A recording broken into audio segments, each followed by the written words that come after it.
नमस्कार, मी प्रियांका. बी न्यूज मध्ये आपलं स्वागत. सुरुवातीला एक नजर दिवसभरातील ठळक घडामोडींवर. हनुमाननगर मधील घरात आढळला खुनाचा गूढ प्रकार. मोहन पवार या रिक्षा व्यावसायिकाची हत्या की आत्महत्या याबाबत संभ्रम. घर पेटल्यानंतर दिसला रक्तबंबाळ मृतदेह. गणेश मूर्ती विसर्जन मिरवणुकीच्या पार्श्वभूमीवर कोल्हापूर परिक्षेत्रात वरिष्ठ पोलीस अधिकाऱ्यांसह 9000 पोलीस आणि एसआरपीच्या 5 तुकड्या बंदोबस्तासाठी तैनात. विशेष पोलीस महानिरीक्षक सुनील फुलारी यांची माहिती.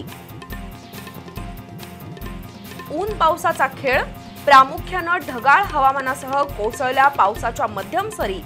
गेल्या 24 तासात सरासरी 6.2 मिलीमीटर पावसाची नोंद.